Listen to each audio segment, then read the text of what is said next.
San Francisco office, we'd love for everyone to come into the kitchen and take your seats for the live stream in the next 2 minutes. We're getting ready to go on air at 6 p.m. sharp for the live stream. Thank you.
Welcome to SolarCity Spring Town Hall. We have an exciting program lined up for you this evening. In a minute, we'll be joined by our CEO and co-founder, Lyndon Rive, who will give us an update on the latest from the solar industry and SolarCity. Then we'll jump right into taking your questions, including some of those questions that we didn't have quite enough time to answer on the last town hall. First, one interesting fact that I couldn't wait to share with all of you is that we recently released data on our blog that shows that going solar might actually be contagious. More than 1 in 3 people go solar because they heard about it from a friend. And that's thanks to all of you, our customers and ambassadors who are out there spreading the word. So without further ado, I'd like to invite to the stage our CEO and co-founder, Lyndon Rive, along with Katie Cooper, our Director of Communications. Thank you.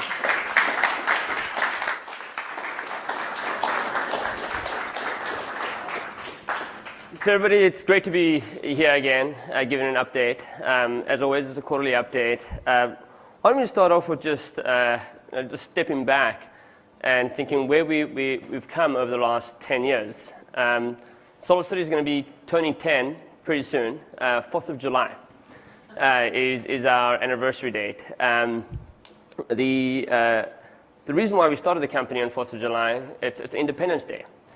And the whole goal is to become independent of fossil fuel. And so we started it in 2006 with the goal of getting off fossil fuels. And so you step back 10 years later with a company with 15,000 employees, not just our company, the entire industry. And what we've done, we're really starting to make an impact in transforming our energy. Often people look at the total volume that's been deployed. But the total volume is actually not the best metric to look at. The best metric to look at is what's the rate of new energy that's been deployed that is solar. And the rate of new energy that's been deployed is now over 35% is solar.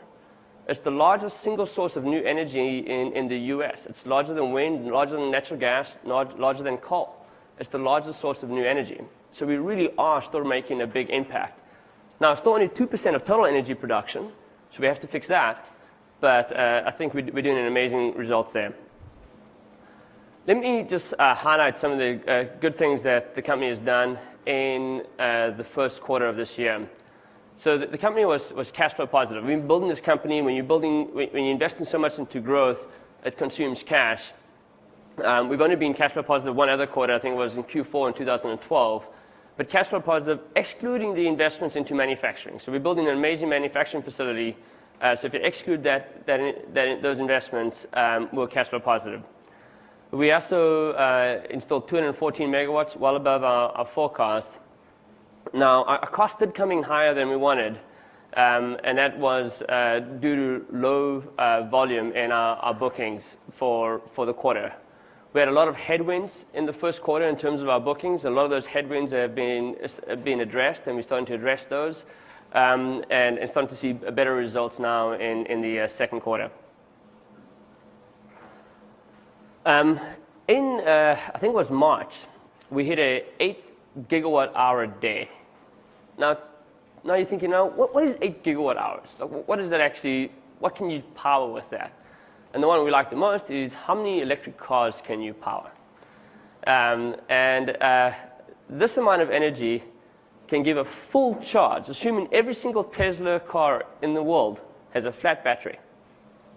We can charge the entire fleet with 8 gigawatt hours.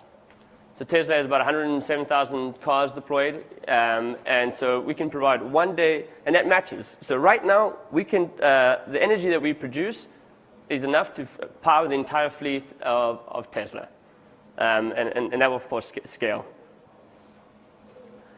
The next one is the solar industry has now just crossed 1 million homes in the US. Very exciting milestone, 1 million homes. Actually now, it's a big number. 1 million is a real number. 1,000 is big, but 1 million is really big. But the more exciting part of that 1 million number is that it took us 40 years to get to 1 million. 40 years. Now, we've been in the business for 10, but the industry has taken 40 years to get to 1 million. I think, if we can take another 40 years to get to 2 million, that's not good. But the forecast is it will take 2 years to get to 2 million. And you start seeing that domino start occurring. So then after that, it'll probably take 1 million a year. And so then you start seeing the numbers pick up. which is partially some of the resistance we're seeing in this transformation, and why some energy companies don't want to see that transformation occur, because it starts becoming very, very obvious when you see the big numbers start hitting in 2 years' time. Now, one of the big reasons for this is solar is contagious. It's the thing we all want to get, by the way. I just recovering from a flu. You don't want to get that. you want to get solar. And what you'll see is communities that start going solar, they tell their friends, and then they go solar. Our biggest challenge when we speak to customers is they don't know that solar is really viable. Like, it's still mind-blowing that we've been like this for 10 years. When we sit down with customers, the amount of customers that go solar and the close rate is incredibly high. But it's to actually get the mindset, to actually get the time with the customer, to actually sit down and listen to what it can do for you, is where we need help with. And this, of course, is where all our ambassadors come into play, all our customers. The number one source for growth is our referrals. It's our largest source of new customers. It's about 30% of all our new customers come from our existing customers. Now, we've just launched a new loan product. This one, I'm excited about it. It's brand new. It's only 9 days old. It's just come out. We want to give our customers more options. So our customers today can either choose the lease, power purchase agreement, or a cash purchase. We now offer a loan product so they can own it. So if they want to own it, they want to get the tax credit, that they can get it. Now, each one have different benefits and features, but the primary benefit of the loan product is it's a fixed monthly payment, there's no escalator, and you keep the tax credit. So you can choose to pay the tax credit to pay down your loan once you get it, or you can just keep the tax credit. Our average customer gets a tax credit of roughly around $6,000. So you can either just pocket the $6,000 and just pay the loan, or you can use that to pay the loan down. What's also unique is we're offering a 10-year term and a 20-year term, not just the 20-year terms. So we're excited about this product. We're also excited what it can do for us in terms of new expansion. So as we look at expanding into new markets, a lot of these markets, the utilities have done a great job of preventing us from expanding into these markets. They put in specific rules that don't allow us to expand in there. So they either have passed legislatively a tax that taxes solar systems, so it makes it cost prohibitive to go in there. A lot of utilities have banned third-party ownership models. So our model, which is mainly known as lease and power purchase agreements, they're not allowed in those states. So you're not allowed to be a third-party person selling energy that is not a utility. So they banned you from the state. And so with our loan product, we can overcome those hurdles. And so we're going to be expanding into 3 new states over the next 2 months to address with the loan product, and so we don't have this restriction of the extra tax or third-party owned systems. So 3 new states that we're expanding to very soon, and be excited to launch those states. The other thing that we are really investing into is our utility services. So when I look at the grid of the future, and you fast forward 5 years from now, 5 years goes by like this. We're 10 years old. And it just feels like we started yesterday. So it goes by really fast. But there's no doubt in my mind that in 5 years' time, we are not going to be deploying energy the traditional way anymore. It's going to be silly that we do that. Today, when we build out a natural gas power plant or a coal power plant, the ratepayers is stuck with that power plant for the next 30 to 50 years.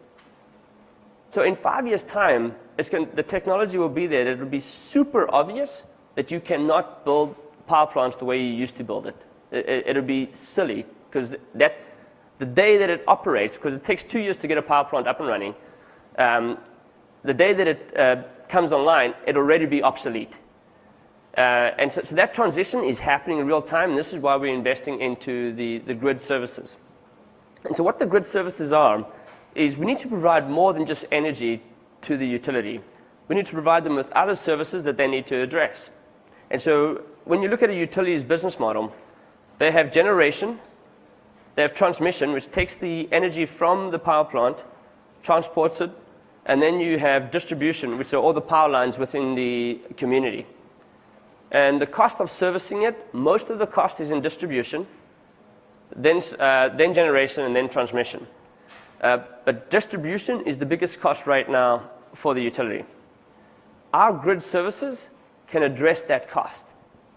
Really exciting. So as we look at deploying new technology, all systems that we will be deploying will come out with smart inverters. That doesn't make a difference from a consumer perspective.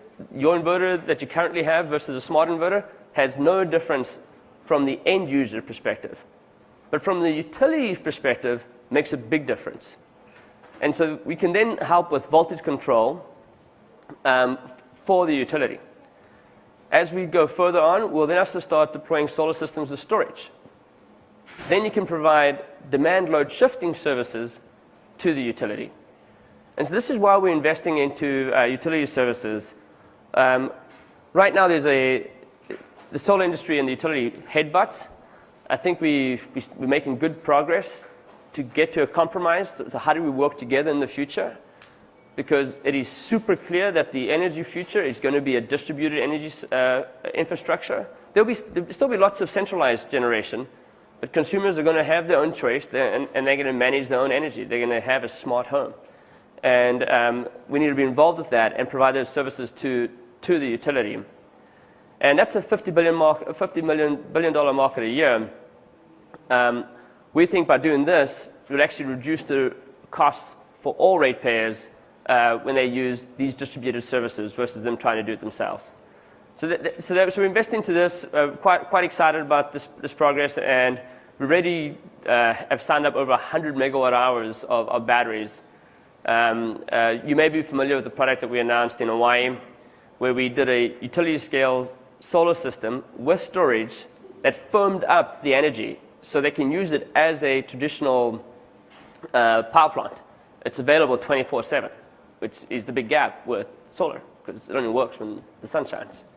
We're working on the evening one, but that's going to be a little way. Great. We're going to open it up for audience questions in a moment, but I do want to ask you, Lyndon, what would you say to critics who say that there is not a climate change, that it's not real? So if you felt something was wrong in your body, you can kind of like just feel it, something's not right, like your body's not operating correctly. Right. And then you go to a doctor and you ask the doctor, something doesn't feel right. And the doctor says, yes, you have cancer right over there. You go, okay, now I'm going to get another opinion. And you go ask 99 doctors. Right. And they all say, you have cancer right there. And then you go see this one crazy doctor. He said, no, everything's fine. Right. I think you should go have that checked. Exactly. Okay, I think you got to address that thing, especially if the doctors are saying, hey, there's something you can do about it. Yes. Okay, and climate change is not a belief. Like this is something that I always take issue with. When people say, I believe in climate change, there's no belief associated with it. Belief is love, religion, those are the type of things. Something you can't touch. Climate change is real. It's like saying, I believe this is black. No, this is black.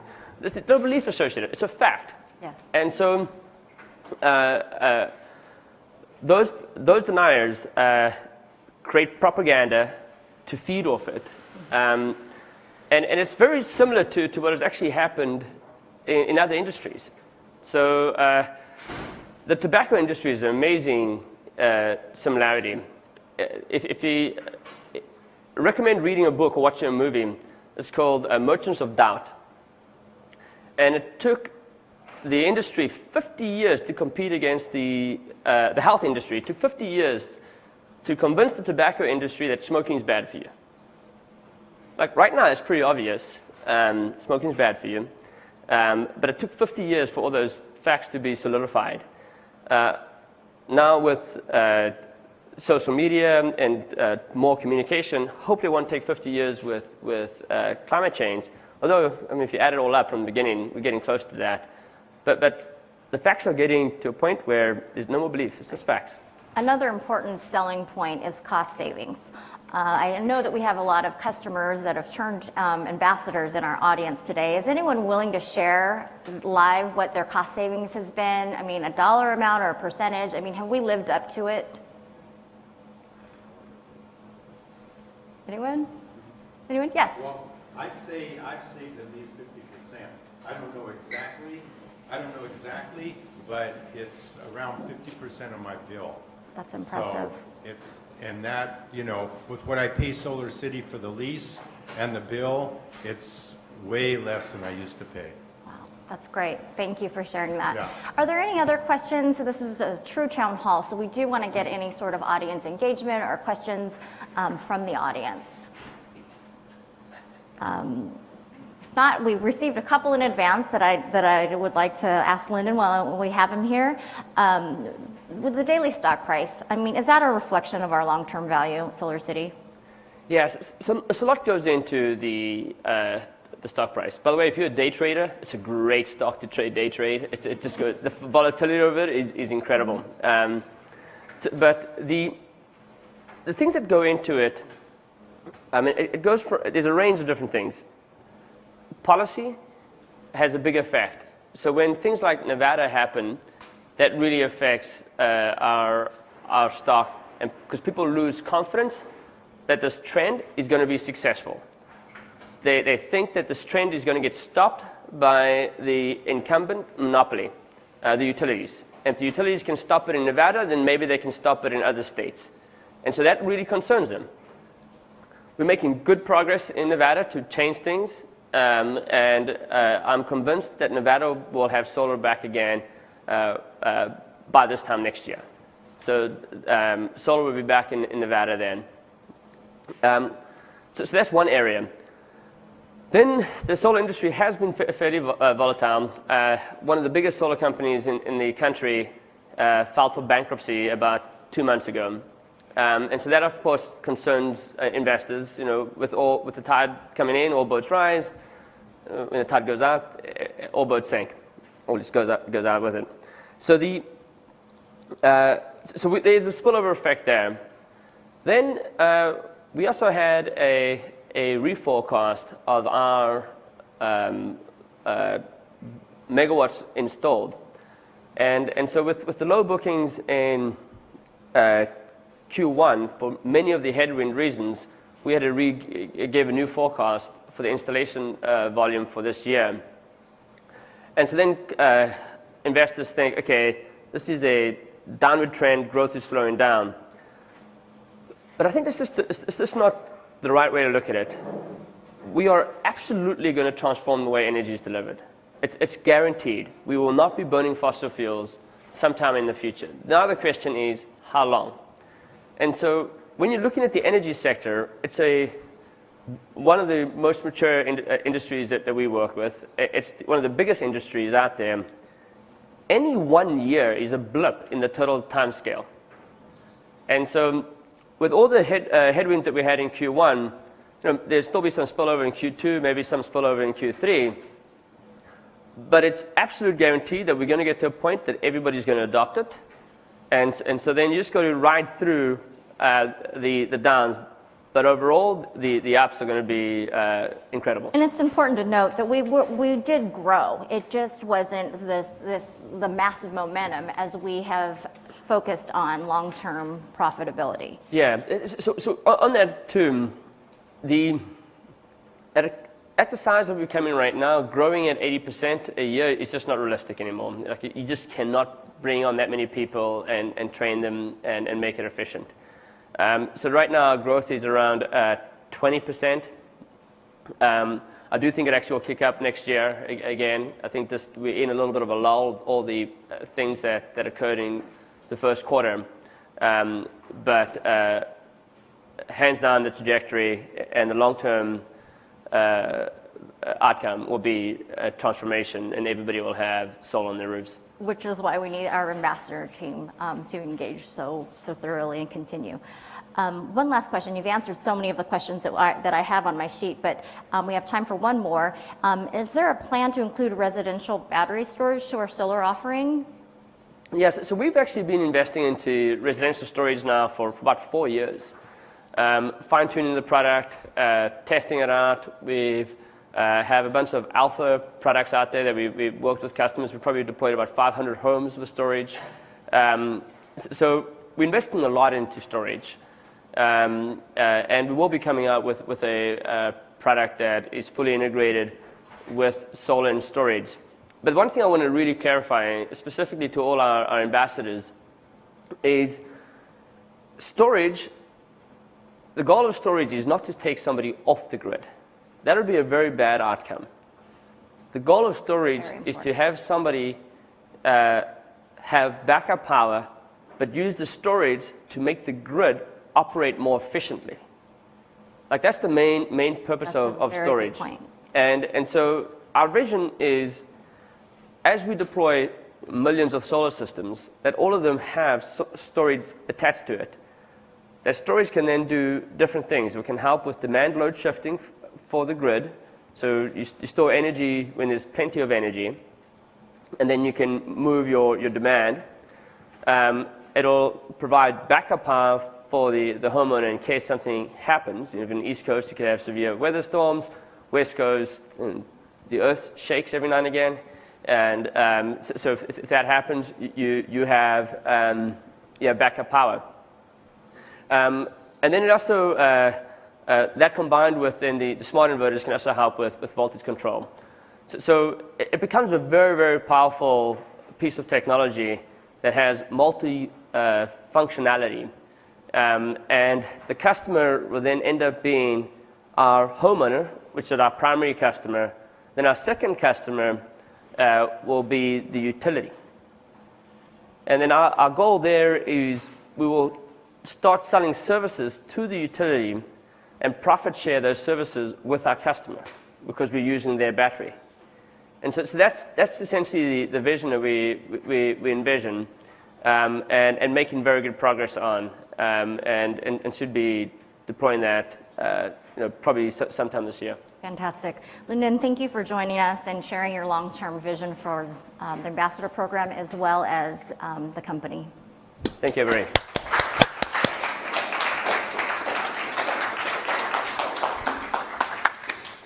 Thank you, Lyndon and Katie. Those were some great questions. I love being able to hear what our customers and solar fans are most curious about. Interestingly enough, I was introduced to SolarCity 3 years ago when my family went solar with SolarCity. After seeing that it just made sense to go solar, we had to share the news. My family referred friends, family, neighbors, and I'm proud to say that many of them joined us in the solar movement. But that still wasn't enough for me. I wanted to do more, and not just locally, but help people go solar everywhere. Soon I found myself applying for a job at SolarCity, and I quickly learned about the incredible Give Power program, SolarCity's nonprofit foundation that brings power to underprivileged communities all around the world. And this is why, 2 years ago, I joined the SolarCity team. Now let's watch a video from Give Power's most recent trek to Haiti.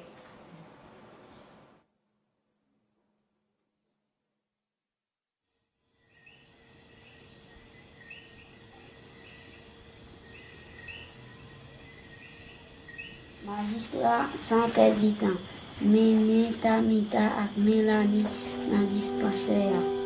Surtout toute la magistrat continue parler sur rôle là. Là, mais la vie vient changer dans le 75% of Haitians do not have access to electricity. There's a lot of small generators, people with one solar panel here and there, but access to a reliable grid is only about 25%. Son véritable richesse pour moun mak. Pour tout moun mak. Oui, l'éducation joue un rôle important parce que li bay connaissance, li fait ti moun kon li, yo apprendre métier, ça que yo vle apprendre, yo apprendre. Ça permet tout et ti moun sa yo capable aider parents yo vivre. school itself is 6 classrooms, but no power whatsoever. The classrooms themselves, even after maybe 3 o'clock in the afternoon, start getting dark. The school as a community center as well is not able to provide any services at night because everything is totally dark.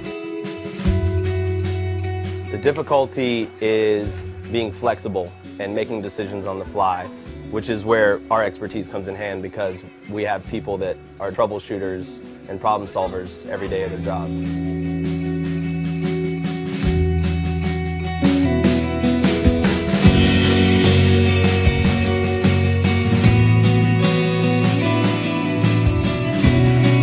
There's a moment with a customer when you turn the system on and the meter spins backwards, and there's happiness there because they're saving money. Here, that moment is so much more impactful because it means education, it means development, it means that they can advance in their lives and build their community. We are very, very excited to be here tonight. So we want to share this moment with you, and we're going to sing a song that we learned when we were young. If you know the words, sing along. Can you turn the lights off? This little light of mine, I'm gonna let it shine. This little light of mine, I'm gonna let it shine. This little light of mine, I'm gonna let it shine. Let it shine, let it shine, let it shine.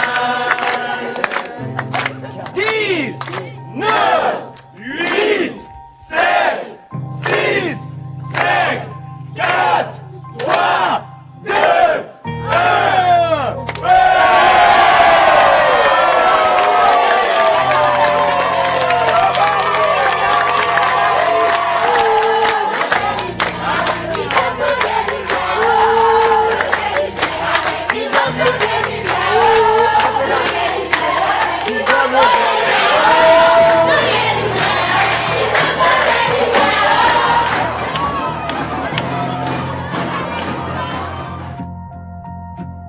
Qui fait moi Haïti a changé, surtout pour zone pas nous.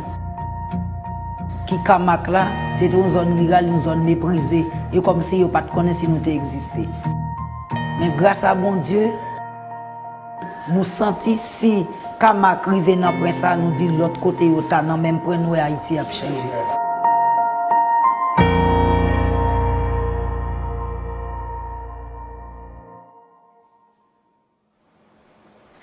What an inspiring video. Now it's my pleasure to introduce a very special guest who will dive into the topic of solar in the developing world. Please help me welcome Barrett Raftery, Executive Director of the Give Power Foundation.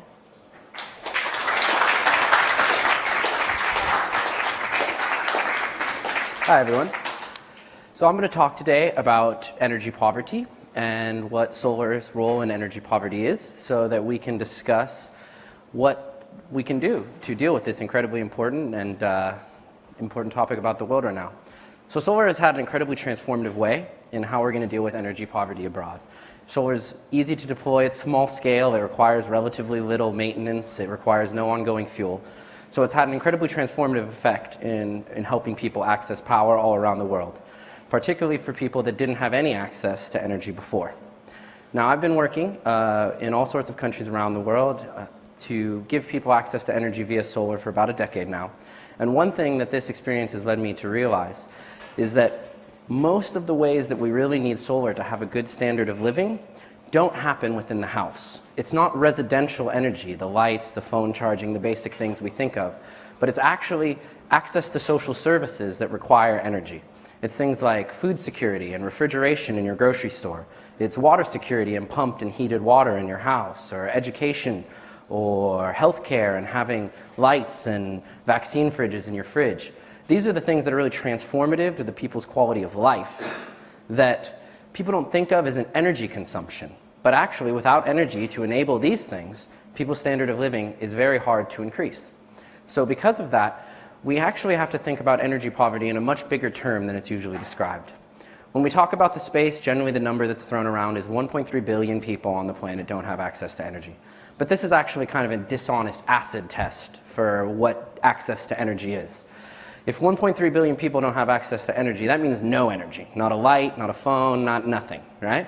Really, the amount of people that can't get the energy for those social services or can't afford the amount of energy that they'd like to have if they could afford it, if it was more reasonably priced, is much, much vaster to that. And this number doesn't speak to that. It would really be 2 or 3 times higher.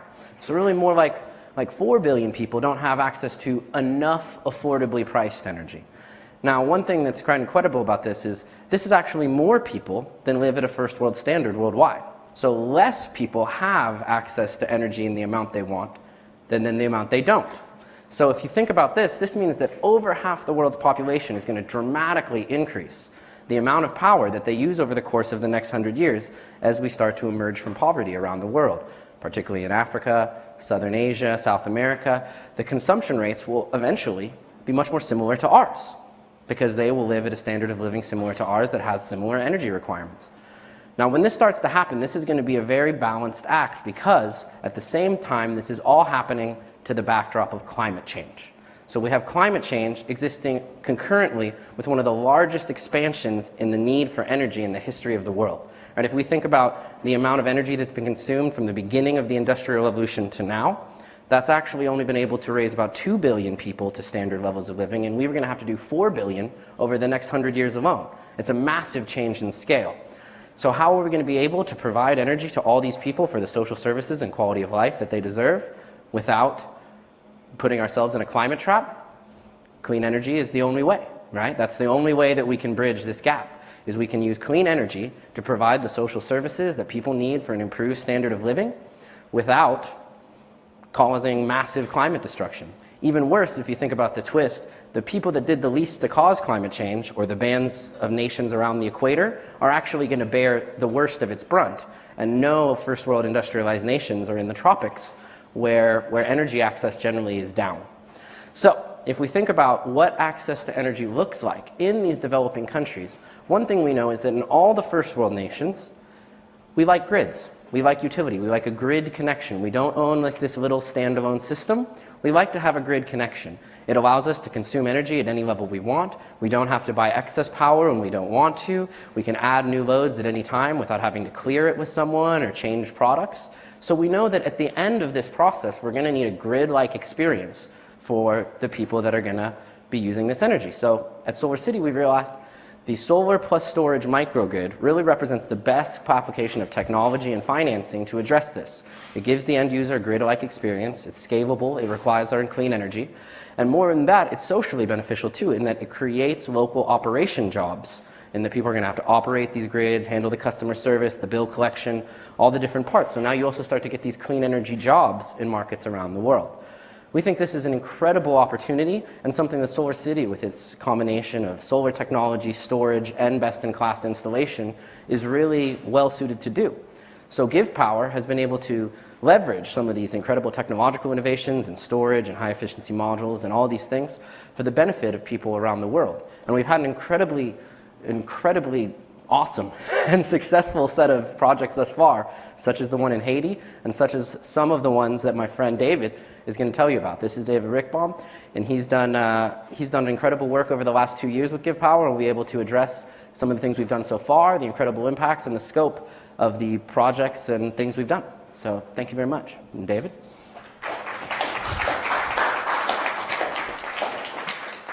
Thanks a lot, Barrett. Yeah, I'm so excited to share with you what GivePower and SolarCity have done over the last 2.5 years. I feel incredibly privileged to have been a part of it, and so excited about the future going forward. So the typical school, starting back in 2014, shortly after Lyndon went out and installed our first installation in Nicaragua, might look something like this. About 250 to 300 students in a school without any energy access, and SolarCity and GivePower together bringing the first light and cell phone charging to a school in a remote area that's going to provide the first renewable energy experience for many of these students and community members. So our original commitment with SolarCity was that for every megawatt of power installed domestically, SolarCity would provide a solar battery and power pack to provide energy access to a school around the world. I'm very happy to say that over 1,500 schools and health clinics have received power and light because of you and your work. So let's just think about that and give yourself a round of applause for a second. That's pretty amazing. And we couldn't do it without all of our customers, supporters, fans, and employees of SolarCity. But as you can see here, we don't only provide the equipment, we also provide the opportunity for SolarCity employees to engage directly with energy access challenges around the world. You can see some of our best-in-class engineers, operations teams, all of the folks that bring SolarCity to your home are also bringing SolarCity and Give Power to the rest of the world. So it's really an exciting opportunity to go on a Give Power solar trek with our team.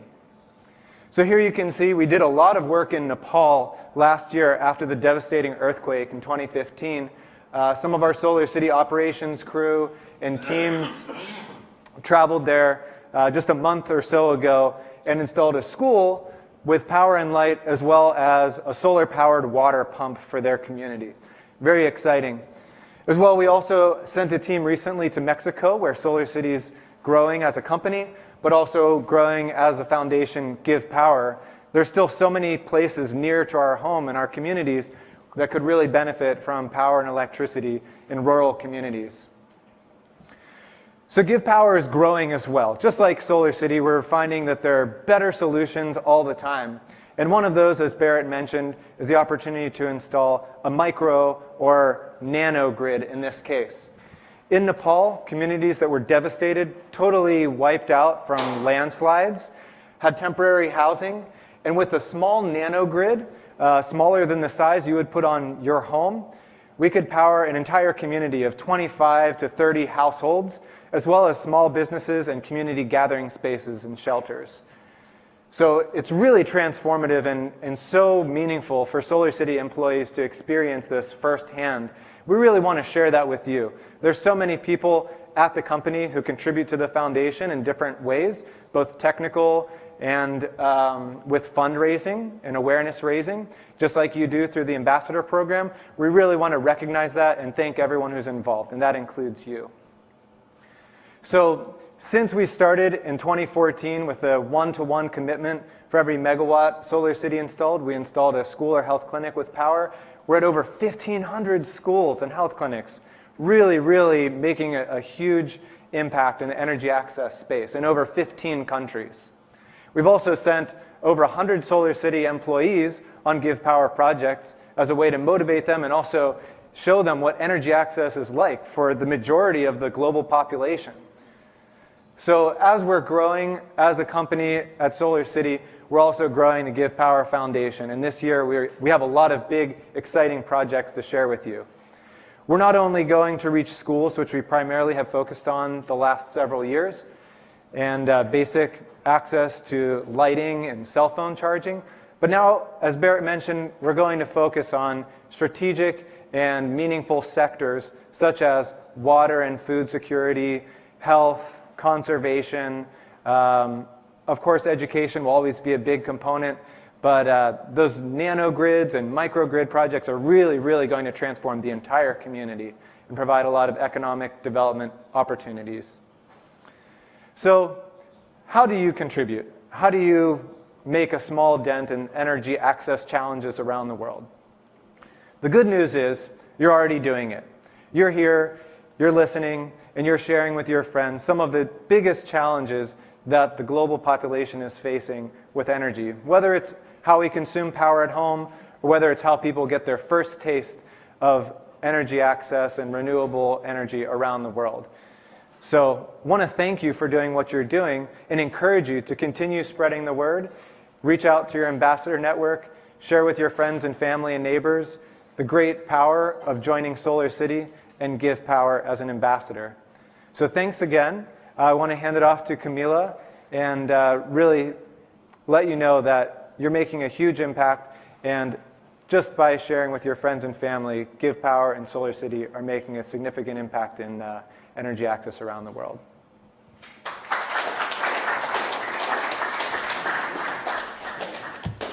Thank you, David. I'd like to take a moment to highlight something he just said.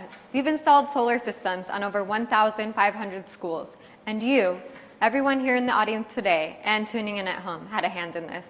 Over the last 2.5 years, for every megawatt of solar installed on rooftops across America, Give Power installed a solar system for a school that needed electricity. So if you'd like to help the Give Power Foundation, all you need to do is help a friend go solar. On behalf of the over 15,000 employees here at SolarCity, I'd like to thank you for joining us for this town hall. We're so grateful to have you participate in the solar movement with us.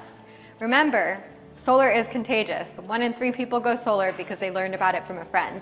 And we couldn't make that global impact without your support. Thank you and good night.